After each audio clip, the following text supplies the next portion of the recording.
table. Yeah, straight away Caedrel's favorite pick, and also a pick now that xPePii was using very effectively in the last week of the Giants games off the table. Lissandra also taken away. The two champions that Caedrel has had the absolute most effect on are these two right here. And now that we've neutralized a lot of the potential for Caedrel to go to other lanes, I wonder what his next pick is going to be. We know he's played the likes of a Lulu in the playoffs as well. I like this focus from Giants. Just completely pick away at one of the weaker parts of the Copenhagen Wolves when you look at experience. This is really one of the, very few times Caedrel's been on this stage. And we need to see how Caedrel reacts, because his Lissandra was so game-changing in the Challenger Finals. Interesting to note, Stress, that is the 13th time Giants have banned Lulu in their last 19 games. There's only one last champion that Caedrel has played that is open, and it's Corki. Giants could look to take that one away here. They've only played it once from xPePii, and we know that xPePii is very comfortable playing off-meta champion, so they don't go for it. Man, this is a fast set of picks. It really is. So Nidalee near insta-lock for Giants. It is a Poppy Kalista for the Copenhagen Wolves. This will be the 5th time that Pinoy will be running that Kalista. No one's surprised by Poppy. It was super high priority last week in LCS as well. Yeah, very high priority, and also obviously the Kalista now as well is as prominent as ever. This is 6.5, not 6.6 that has the Kalista nerfs on it, but I like the priority now. Getting SmittyJ that Nidalee. You cannot let Ku have that. If Nidalee and Poppy were available for Copenhagen Wolves, those were the two champions that they tore apart the favorites in Millennium when they played against them. So I like the denial here from the Nidalee. Now, will it come back to bite them that the Poppy has gone to Wickd? We've talked about it so much. I'm looking at what else is available. Does SmittyJ want to go for something like the Nautilus again? Trundle would be my first guess. Obviously, yeah. And we saw showing up the Trundle into Poppy matchup a lot during the course of even the Challenger Finals, if memory serves correctly. 2 seconds, it is going to be locked in. And that Corki, still a flex for SONSTAR. He's not played it on the stage with Giants, but you know that he has, or he will have the capabilities to run that if xPePii decides to play something a little different. So where do the Wolves go from here? Well, Wolves, I guess for here they've got support available. Would they look for something like the Braum or the Alistar here would be the top meta picks. Obviously both synergize fairly well with Kalista. Braum good against the likes of Nidalee and Corki, so would be a fairly good pickup for them. It is NukeSalot's most played now as well. 6 games of Braum. It's overtaken his Trundle that he was playing a lot earlier in the split. Yeah, not going to be a support champion. It's going to be locking in that Braum, so no real surprises. Ku going to default back to a comfort pick in Elise. It's something he's played several times with the Copenhagen Wolves. And this is a very interesting match for me because, of course, Ku played for 2 weeks on the LCS stage under the Giants banner. Yeah, he did. Moved to Challenger, so there's even some personal pride here at stake to go up against the team that you joined and then obviously will let go from. Yeah, not only that, but keep in mind when the Giants let Ku go, in their public statement said that it was for reasons both in and out of the game. So maybe there is a little bit of redemption here on the table for the jungler now for the Copenhagen Wolves. Yeah, but Ku cannot go as ham as he did in the finals. Games 1 and 2, he played phenomenally. Played a lot of Lee Sin, had some great picks. But as the series progressed, I think he was over-eager. Might be a fair way to describe the play. We'll see how he handles himself. To round out the Giants' composition, it is Lucian for SONSTAR and Alistar for Hustlin. Yeah, I actually quite like this setup for the Giants here. I think that this is very reminiscent of what we were seeing out of them when they were winning games. The only real difference now is it's not the Azir that we saw in the game against Roccat. So obviously Giants only have a small pool of games to look at from when they won. There's not too much really to take away, but I'm interested to see now how Wisdom can do on this Nidalee. Now, whoa, okay, Caedrel is showing us a new champion for him. It's not new in the middle lane. And the Quinn into Corki matchup, we've seen go very heavily in the Quinn's favor in the laning phase in Challenger. In the semifinals, it was Godbro and CosQ that were just going back and forth on this matchup, taking the lead for the Quinn. So now Caedrel wants to take that for himself, but this is a very different style to what Caedrel normally plays. Normally it's teleport into another lane, get the other lanes fed. Now he's going to have to go there in the ultimate form and try and somehow keep up in the 1v1 matchup if they want to play the same style for the Wolves. This is a big shift. And we have to see if Caedrel can pull this one off for the Copenhagen Wolves. This is do or die. Win this series and you have one more best of 5 before you can qualify for the LCS. If you lose today, that's it. Dunzo, as far as the Giants or the Copenhagen Wolves are concerned. Both teams on stage as we're getting ready for this. Yeah, of course, it will put them in Challenger if they lose here, so they will have a spot for Spring, but obviously you want to be in the LCS for Summer. That's what everybody's playing for in the promotion tournament. It is time to find out if Giants can protect their LCS spot or if there'll be new blood in the Summer split. I don't know how prepared we will be because it's only 1 week and I haven't been with the team very long. My goal was always like to try to qualify for LCS with like my own team. The whole roster hasn't been together very long. I hope to be as prepared as we can. I would like do everything to make that goal and I won't stop, you know. I'm very confident we can beat the Copenhagen Wolves. It means everything and we just like need to step it up. You heard it best from Pinoy. It means everything, and it means we have to step it up. We're in game 1 of this potential 5-game series. Our Giants, who placed 10th in the LCS, play Copenhagen Wolves, who placed 2nd. And this is now really the measuring stick of where the challenger teams are. Because we always have this. When we come into promotion tournament, everyone's always hyping up the challenger teams, looking at the bad performance from the LCS teams at the bottom and saying, well, look, obviously they're going to win. You know, Giants have only won a very few number of games. They only won 3 games in the split. So how are they ever going to, you know, lose to the Copenhagen Wolves? How are they going to beat the Copenhagen Wolves? Honestly, at this point, the Wolves have had their issues as well, on a macro level and on a micro level. When it's come to individual plays, there's still been issues. So now we get to see, how does this measure up? Is one team actually that much better than the other? Yeah, and it's actually still, it's just such a mind-boggling storyline for me.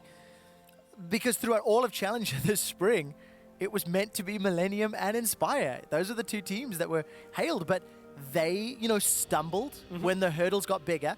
And Copenhagen Wolves, with their substitutions, with getting Coup, found an extra gear that they had not demonstrated or found, you know, that rhythm during the course of the regular splits. And that's always the thing, right? Is if you don't turn up on the day, then you can be as good in scrims, in practice as you want, even in the regular season. If you don't turn up and don't get the wins, then you're obviously never going to make it there. I mean, you even look at another team in the Challenger, in the promotion tournament in Roccat. They took 2 wins off Vitality. You never would have predicted that, but they showed up in those games. They did. And did very well. So there's always surprises. Now, Wisdom is looking for a surprise of his own. Lays down the trap. Doesn't get hit by that small minion, but was kind of waiting for Coup. Coup has no idea he's here. Smite available for Wisdom, not for Coup. It's the Smite fight. Wisdom gets the buff, pounces forward onto Coup. Coup with a defensive flash. Wisdom's looking for more. 1 or 2 autos, but the buff and the flash advantage Giants. This is very similar to what we saw Coup doing to Joko in their series, where it was just constantly invade from the off. Wisdom actually went over to that red buff before even taking his blue buff. He went Gromp and then red. Like, that is one of the strongest, like, plays that early that you can do. Just going, well, I know he's starting red, so I'm gonna go there. And I think that's a big deal for a player who has the ability to be put on tilt. You know, we've seen Coup have fantastic game-changing performances, both for better and for worse. And we've already alluded to the fact that, you know, Coup has some experience with the Giants squads, having played with him on the LCS stage. And he was potentially looking to be a little bit desperate there. There were pings on middle lane to look like Coup perhaps was coming there. He actually chooses to invade on the bottom side. He doesn't want to commit straight away onto the red, because he doesn't have the full information of where Wisdom is, so he can't afford to go all the way onto the buff straight away. So he just takes one of the smaller camps, puts down a ward, and is going to try and track Wisdom through the jungle here, who is fairly low. But now Corki was pushing up. Peppy was pushing in mid lane. Cou's here. The cocoon goes wide though. Peppy has a blinding assault land on his face and truthfully just walks away. And Stress, we've got standard lanes here. SmittyJ and Wickd going toe-to-toe up top in that tank battle. Cou's going to swing back around for a red buff invade, and Caedrel doing pretty good. Thoughts about to take a big chunk. The Lord's back and forth. And now the shoe is on the other foot. Coup says, I'll have this Bramble back if I get the chance. Both have Smite. Wisdom has a feeling that something's up. Now Coup shows himself. This red buff has actually run out of patience, so we'll reset. Coup probably shouldn't stick around, but top lane. Very good pillar coming down from SmittyJ. Ends up trading relatively well, but both top lane is down to 300 Wisdom. Ooh, tags Coup. Under the javelin toss. I think he face planted the pounce though. Yeah. So Coup manages to make it out alive. Still technically has been 3 buff. And Caedrel This bully pick is working in his favor. And the reason that that just worked in his favor, something we didn't pick up on as we came out of Champion Select, a very last-minute change-up for Caedrel. He was hovering the exhaust. He's changed to teleports, and that's how he's going to impact the map in the way he normally would be.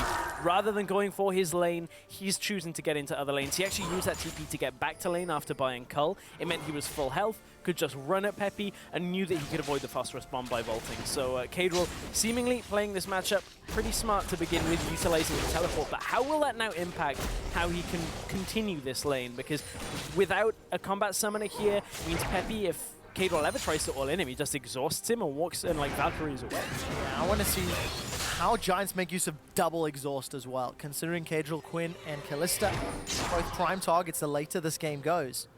We're going to see SONSTAR and Hustlin. We've not actually looked at the duo lane. They're actually down 10 CS to that of Pinoy and EUCS. That's a bit of a testament here to Pinoy and EUCS farming their way up. The wave is pushing towards SONSTARs though, so a little bit of risk involved in pushing further. Yeah, there's a couple extra, or were a couple extra in the wave here for Giants as it's pushing towards him. Also, SirNukeAlot was looking to zone fairly heavily. He actually crossed up into Tribush once or twice to try and come across for coup. So there has been a fair amount of pressure on SONSTAR and Hustlin to force them back from the wave at least. They were trying to just offset some of Wisdom's ability to push into the lower jungle, and ultimately he doesn't want to go too aggressive. So this bottom lane right now is in favor, as you said, of Pinoy and EUCS. I'm excited to see what Pinoy can do on Kalista. We've seen a fair amount from him on this champion, so you know it's a good bottom lane to be watching now, because it's kind of that test now to see where SONSTAR and Pinoy are really at. Yeah, I like seeing the head-to-head lanes, especially in the first game of a series. So you've got all of this time to reference their decision-making. SmittyJ is continuously shoving Wickd in, but it's not impacting Wicked's farm at all. And I wouldn't be surprised to see a lot more standard lanes in these promotion tournament matchups. Generally, both the bottom of the table LCS teams and challenger teams are not crisp at lane swaps. Generally, they're not the same level that we see from G2, you know, the likes of Vitality, H2K, where everything is clean and well-timed. It's a little bit rough around the edges, teleports used in different places, people going to different areas of the map where you wouldn't expect it. So for viewers that may be like, oh, well, we've seen lane swaps in every game, it's just a very difficult thing to actually coordinate at a high level. Yeah, and especially when you talk about those teleports. Those are something I'm going to be watching incredibly closely. For all players, because SmittyJ's got very limited LCS experience joining the Giants squad really late. Hustlin as well, 2 games only with the team on stage, and he had one that was difficult and one matchup against Rocket that was actually significantly better. So, well, the funny thing about SmittyJ is, for as difficult as his position has seemed, I've actually quite liked watching his play. More so than I actually did when watching the Team Dignitas North America team that he was on for a while. I feel like he's had a little bit more individual success when watching him. Just a couple more little plays, outplays, that sort of thing. So he's certainly a player to keep an eye on. Yeah. Because given the freedom, especially in these kind of matchups where maybe he won't get pressured as much, he could actually have a big impact and look to carry a game. Well, on that Trundle into Poppy, that's a matchup that Giants will be actually leaning on, I think, quite heavily the longer the game goes, especially because of the fact that Trundle was the pick that allowed Huma and Werlib to take down Copenhagen Wolves. I think it was 3 Trundle games back-to-back, if I remember correctly, for Huma, and they played the side as well. Wisdom. Javelin toss down. This is most likely going to be first blood. xPePii and Wisdom make that so easy. That looked far too easy. Again, Wisdom Pinkwood on the other side. They knew where Ku was. Caedrel was low under tower. Not that a combat summoner would have helped him in this situation. Maybe an exhaust would have prolonged his life, but it wouldn't have been enough. Prolonged his life. I like that. All I'm saying is maybe he would have got a couple more autos up. He would have died slower. Oh, he can't quite teleport back to lane either. Oh, this is the worst timeline trap. It's okay. He's got mobility scooter Valor right now, where because he doesn't have boots, it's actually super slow. If we ever get a shot at that always is funny when you see a Quinn with like rank 1 ult and no boots. I don't think we should start the observers looking at that. That's the last time you impulsed it, there was bird wing flap cam. Whether or not Quinn flaps, depending on her move We have some fun speed. on Challenger. Oh, we all do, watching, but not quite sure I want to see it again. The debate was one and done for me. Well, regardless, Caedrel gets pounced on. Giants have got themselves a 1,000 gold lead. The advantages that Giants have been able to pick up has been because of Wisdom. He had a good early red buff invade. He slowed Ku down a little, not a major surprise, in terms of the Nidalee Elise match. Yep. And then Wisdom with a very good swing around, gank from inside the Wolves jungle. And this has been a lot of the discussion that people have had about, you know, Giants, Copenhagen Wolves, who's going to win this? Are the Giants strong enough on a team level? And I think, for the most part, a lot of people agree that Giants players individually, in most of the positions, Wisdom, xPePii, SONSTAR, even SmittyJ to some extent, are likely individually better. And is that enough? Well, we're going to find out whether team play is going to come into effect. Here comes Ku. Yeah, Ku, 2-on-1. SmittyJ's got 200 HP, flashes forward. Ku holds on to it for late, decides to go for the dive. Flash is available, pounce forward. Last auto attack goes to the shield. Wickd sends him home with a buckler. Now, Captain America in that play with the buckler throw. It's not quite the civil war in this top lane as Ku came in, but you know, it wasn't the cleanest, but at the same time, Ku gets out with his life. It was a 1-for-0 trade, and that will be the end of SmittyJ for now. Looking to see how that's going to kind of tilt this game or affect it one way or the other. Wickid's already finished that Sunfire Cape on the other side. SmittyJ well on the way to a Titanic Hydra. Yeah, I'm not too surprised there. First dragon of the game looks like it'll go the way of Giants. There's no one around to contest, so completely out of vision. Hasn't even hopped over the walls. Until it comes too far forward, that Scuttle Crab won't impact it. Trinity Force being farmed towards for xPePii. Hex Trinket completed for Caedrel, so that's an advantage when going up against Wisdom. And xPePii's given him some trouble already. Yeah, exactly. A lot of magic damage being focused into this middle lane. And I mean, we talked about how typically Quinn has done fairly well into Corki. Obviously, there's been a lot of pressure from Wisdom. He's been mid lane about 2 times, 3 times already, at least around the lane. And it seems like a lot of people agree with the general sentiment about Giants being the team that could come out of this. Yeah, seems to be the case so far, but if SmittyJ gets ganked again, and it's a 2-on-1, look for the cocoon. The volatile spiraling goes out. SmittyJ does not try juke, but it does not matter. It was simply too much damage. And it was a prediction cocoon. All I'm saying is cocoons. Not the best. Not the best. You're gonna make me hungry. At that point. Couscous. Yeah. Not the best in this series. So far, I mean, they've been... I'm not even going to make excuses. He's just missed 2. It's fine. Yeah. We'll see if he settles. Well, Copenhagen Wolves strike back. They started to fall behind, and Ku finds 2 repeated ganks onto SmittyJ. But then, without falling into old rhetoric, Ku in promotion games is not known for winning. No, definitely not the case. And I mean, he's had a lot better performances recently, even on stage. Look, but I was a big question mark. In the pregame for the Challenger Finals, I was like, I've seen Ku on multiple lineups, attempt multiple times to get into the LCS, and it's a guy who is incredibly talented, but incredibly inconsistent in those performances. Yeah. And I think even during the Challenger Finals, games 1 and 2, he had a phenomenal number of outplays. But then as the series progressed and the mental drain and the pressure of playing against Huma, then Ku started to overstep. So that's what I want to look for. He has a good bounce back after Ku was struggling early. He's got 2 very good kills. Now let's see what he does with the next 15 minutes of game. At the same time, though, Wisdom has completely changed his emphasis to just fun. Wisdom's level 10, Ku is just level 9. He only just hit that as Wisdom was invading on his red. So now, how is Wisdom going to utilize this? Because Wisdom is basically playing PvE. Yeah. And he's interacting. Yeah, exactly. But I mean, he's not interacting with anything. He had a good lead from the beginning and is just like, okay, well, I've got this. I'm just going to keep, raiding. Yeah. Gotta get them epic drops. Yep. He got the purple. He did. He did get the purple. Mini raid boss down at 14 or so minutes. When Baron spawns, to that you're like running it on heroic or 40-man. I wouldn't know. I never did the MMO thing. No. Oh, man. I didn't have the patience for it. All right, SmittyJ's going to spot... Oh, did he actually spot Ku? I think he did. So SmittyJ's going to back away. Down 10 CS despite 2 kills. Teleports are available for all 3 members that have it. But look at the item differences here. Trinity Force completed. Almost the Essence Weaver for SONSTAR. The Giants are still looking to come online as far as their itemization is concerned. Yeah, you mentioned itemization. Titanic Hydra nearly completed. I believe he's got the gold for it just in his inventory, but doesn't want to back. He'll give away too much to Wickd without forcing this wave out. So we may see Wisdom head top lane and give him that room. Either that or SmittyJ will have to use his TP. Oh, max range on the Javelin toss. Wisdom has pounced forward for this. It's a double blinding assault and nobody can find Caedrel. Now Ku, he just gets crushed under the earth boot.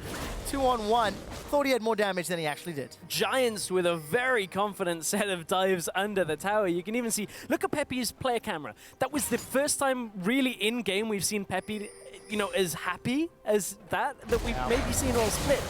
Reminiscent to how Pepi has just been fairly sad. Those shots with him around Adri spring to mind. Now Pepi's like in this game feeling it completely. He's ahead 2-0 up. And he's nearly 30 CS up over Caedrel in a matchup that we've already seen the Quinn dominate Corki cross-player impact. I want to see who actually gets exhausted. I didn't quite grasp that. It was Caedrel immediately. And a good blinding assault. Wisdom hits like, I'm just going to throw it, and if it hits, it's going to be great. And then realizes there's a spider in front of his face.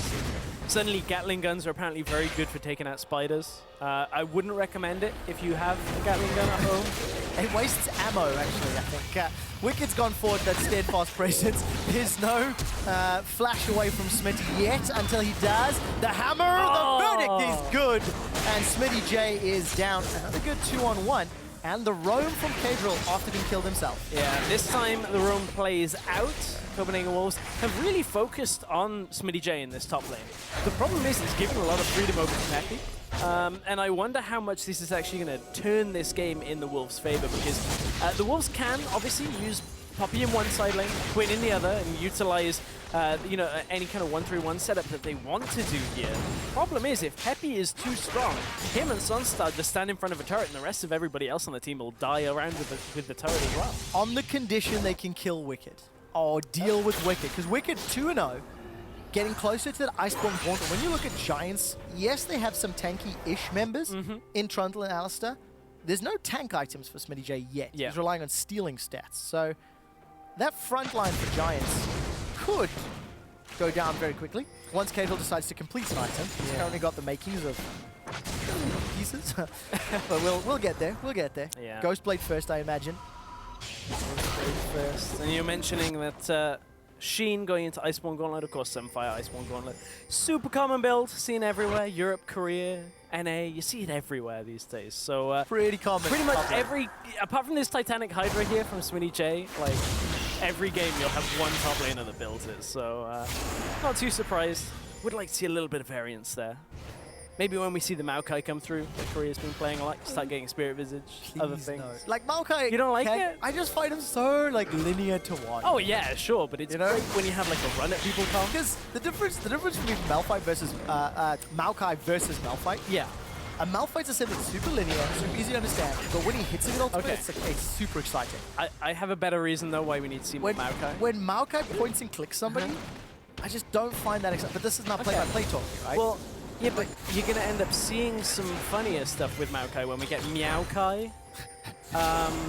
Because the amount of puns I know you're going to come up with when a Meowkai goes on an Azir about like a cat and a bird. There's just too many animals in me. I plan to channel my inner Super Troopers the moment I see that skin.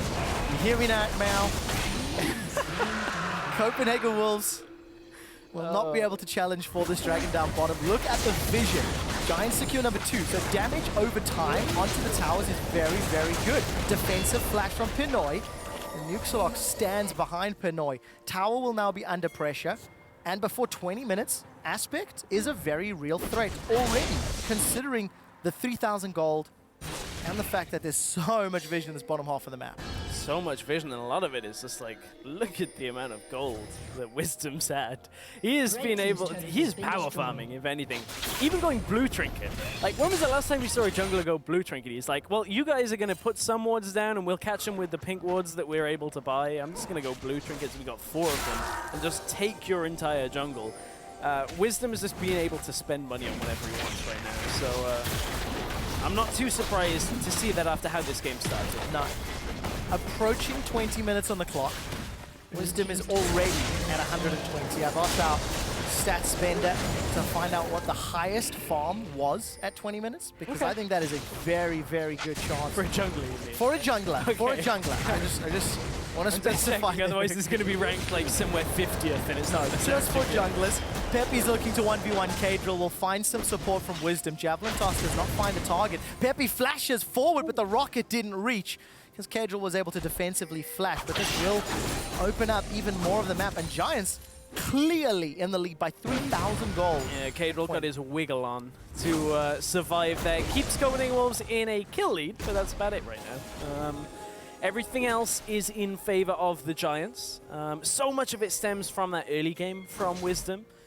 The ability to shove Ku off and then kind of defend against a lot of what he had to offer has really played a big part in this, and the way that it then influenced Pepi into killing Caedrel. All right, now Giants are in somewhat of a predicament. SONSTAR and Hustlin are being dove. Teleport is coming in, but Hustlin's already bought time.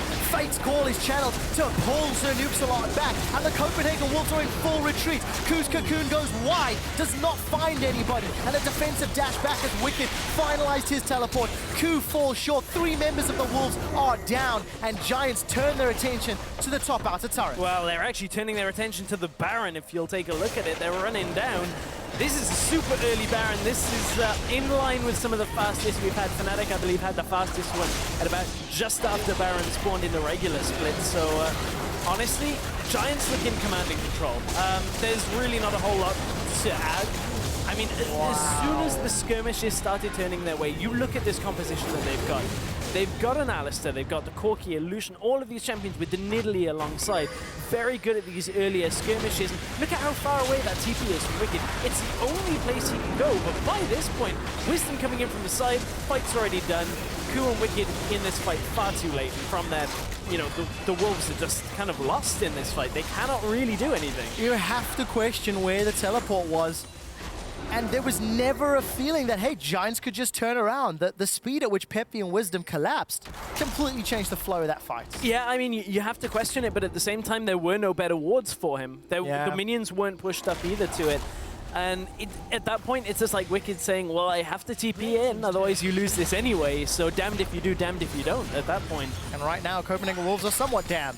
Down 8,000 gold, down a Baron. 5 kills to 3. I have an update. Our stats bender has worked his magic. Okay. So, in actual fact, Wisdom scoring 122 CS by 20 minutes in the jungle is the second highest. Okay. One other jungler has beaten that record. It's Joko, 126 with Rek'Sai. Go figure. Now that we've had our numbers aside, Wisdom is in trouble. Is going to get dropped off for an over-aggressive dive. SirNukeAlot jumps in to save Wicked's life. Stumbled in for a second as the Copenhagen Wolves peel away from the tower. Mid-inner is dropping. Bottom inner is dropping. Giants are making a phenomenal Baron power play. I mean, it's a great Baron power play because there's a lot still to take. It's so early on in this game. Giants only had a handful of turrets before, and all of the easy turrets are just going to collapse in front of them. Hustlin just walks behind the tower now. He's just like, well, Wickd and Pinoy here, but I think we can fight. Another great knock-up. Hustlin catches Wickd as well as Pinoy. It allows some additional time to chunk down that inner turret. Plus 4,300 gold. More than Copenhagen Wolves is what Giants have accrued during the course of their power play, and there's still a minute to go. I'm quite surprised that Joko has the highest. On Rek'Sai as well. Like, it's impressive. Tells you a lot about the tempo of the game. Also, kind of is this weird triangle, because Ku crushed Joko. Now Wisdom's crushing Ku. Now we need, like, Joko to crush Wisdom. Which I guess he's already got the lead on the CS, so maybe that counts? Yeah, some I think weird so. I mean, I think the fact triangle. Yeah. I don't really know how that triangle would work. You'd have to break some rules, which wouldn't be cool, I think. But yeah, still farming up a Storm. Rod of Ages completed. Abyssal Scepter, Runic Echoes. Like, Wisdom is a terrifying... He's a higher level than all of Copenhagen Wolves. Just for reference, right? He's also 15 and tied Pepi's highest 15. on his team. He's like... I'm not going to say solo carry because xPePii obviously has had a lot to do with this, but the early game plus xPePii, they've kind of like 2v5. Yep, I think that's fair. SmittyJ, although he got pressured earlier, didn't fall so far behind that he was irrelevant in this game. SONSTAR and Hustlin just kind of farmed.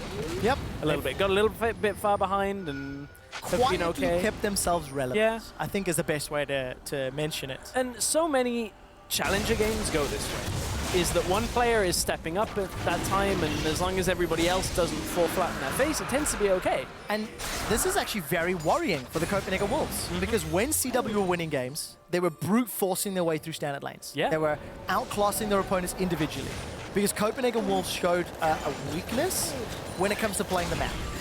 Now, Giants have gone standard toe-to-toe. They've given Wickd his most successful champion? Yeah, maybe that's fair. Maybe that's a fair word. Yeah, I would say so. And literally played around it. Said, look, even in standard lanes, we'll take all 3 dragons by 25 minutes, a Baron, I think 1 or 2 Rift Heralds, and come at me, bro. But at the same time, Giants already had a plan to deal with that. They were like, well, we'll take the Nidalee. We know they're going to take the Poppy. So let's just go Trundle top, and it'll be fine. Yeah. What are they worried about? It worked for Huma. Copenhagen Wolves are 10,000 gold down. So SirNukeAlot shield is a little bit the wrong way, my friend. Probably channeled the stand behind me. He's a before casting. turncoat. He's like, stand behind me, guys. I'm winning this game. 6v4, not fair. Well, Giants out. Gonna poke out this tower. Hustlin will tank up for a couple of shots. Triumphant Roger pieces out, actually throws a few shots onto xPePii. But all turrets outside of Copenhagen Wolves' base have fallen under the gigantic Giants' pressure. I was going to say gigantic boot, and I was like, that's a bit lame. Yeah. I still said it, so it doesn't really help my cause. Those are the worst when you're like, well, I was going to say this. So I'm going to say it anyway. What you said. But I want to prelude it with it's not going to be funny. Is that the disappointment is like absorbed by the cushioning effect? It's basically like a seatbelt. I'm just protecting myself from the impact just a little. So you don't get whiplash on how unfunny like it's still gonna suck. Okay. It's gonna suck just a little bit less. Okay.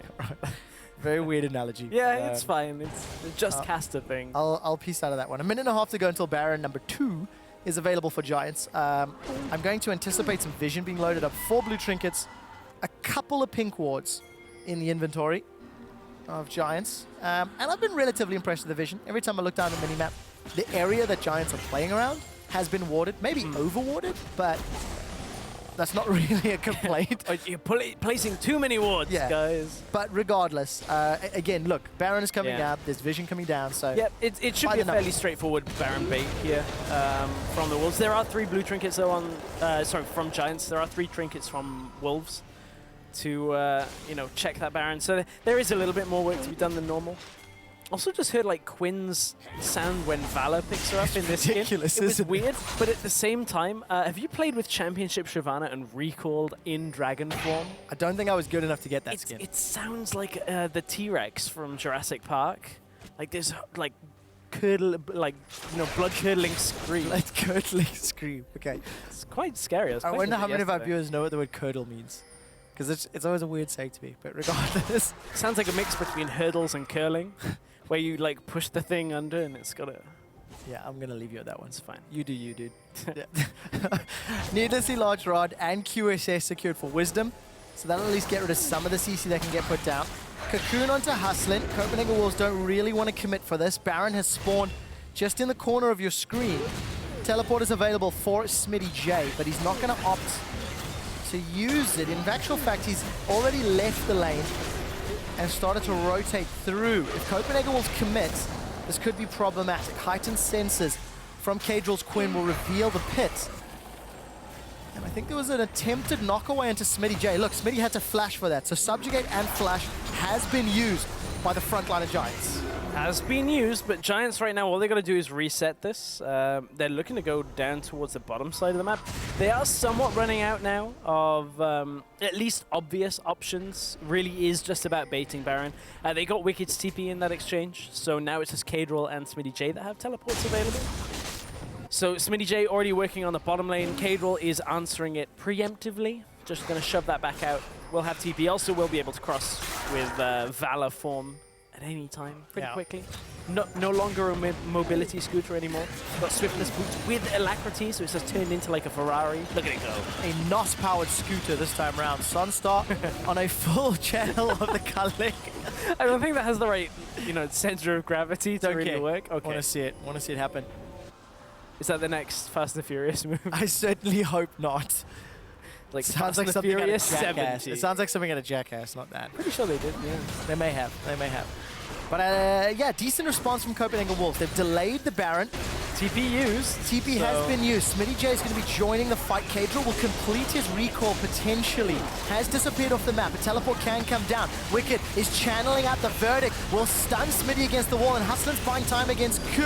The steal! Copenhagen Wolves get it. Q jumps in with the bite and the smite. Now Giants try to turn away for the fight. xPePii's in trouble. The exhaust has saved his life. 2 members of the Wolves are down. Caedrel follows shortly. It's going to be a clean ace. The cost was only Baron. Giants have got 50 seconds across the members of Copenhagen Wolves, and this just might be game. Oh, the heartbreak of stealing the Baron away. Giants get away with this, and they should be able to end this game.